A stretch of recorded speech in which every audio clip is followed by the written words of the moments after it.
Oh, it's a pleasure. Well, thank you for joining Shakespeare and Mingle. Eileen is back, guys. We have Eileen Wayner, CEO, Tales of the Cocktail. Such a pleasure. You brought the sunshine. I tried. You must have an inside voice there. I don't know. Okay. So, you know how we do. We go for the icebreakers. All right, let's do it. All right, what's one unforgettable moment you experienced last year in Tales? Ooh. I know it's so many, but come on. 400 events across Yeah. town. It's funny because our team legitimately probably gets to 300 of those 400. Wow, listen, I was right there behind you. I know. It's like you got 15 minutes in each Yes, place. I have your sneakers on because goodness gracious, you're going to be busy. I stumbled upon one of the events that was sponsored by Guinness that had this really like lovely jazz band playing in the courtyard, serving oysters with Guinness, and it was just like one of those special like you stumble upon in Tales moments. It wasn't on my schedule, sorry, but I went anyway, and it was just like you just bump into people and then you just understand what the magic of Tales is. Like you stumble in, you find people. It's great. So we just spoke with Charlotte Boise, which is the executive director of Tales, and we ended the conversation with regards to wellness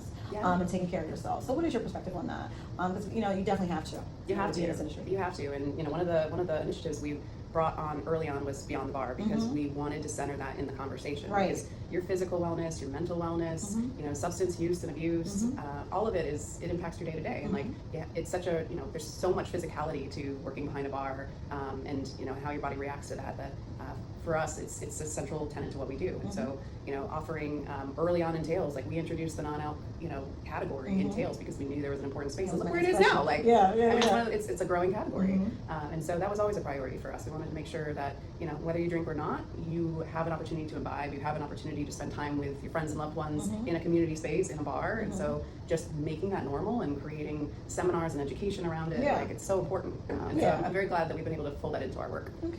Now, and talking to Charlotte again, with her experience behind the bar, what can the attendees expect this year for those that are looking for the educational aspect of Tales? Oh man, we've got quite the lineup. Every year I say it's the best one ever, and then it's like, no, this one's the best one ever. Right? But the way we do education is unlike any other festival, and I don't even just mean in our industry. Like, we literally bring in like leaders from across the U.S., across the globe, who are members of their own communities, who are listening to the patrons across the bar, who are listening to their colleagues about the things that they're interested in, right? Whether it's a spirit, whether it's a trend, whether it's AI, whether it's wellness, like, and those ideas then get submitted, and then we have this amazing committee that helps us like read all these amazing ideas, and each year we have like 500-600 seminars that are submitted, and we're only able to put on a fraction of them at Tales, and so those ones that we put on at Tales are like so great, and there's such a representation of what this industry is interested in, and then it's like peer to peer, right? It's like it's teaching each other what we know, and I think that's such a special way to do education, and we do it with rigor, and we do it where we bring in outside experts if we don't feel like we've got it at the table, whether it's mental health or other things. Like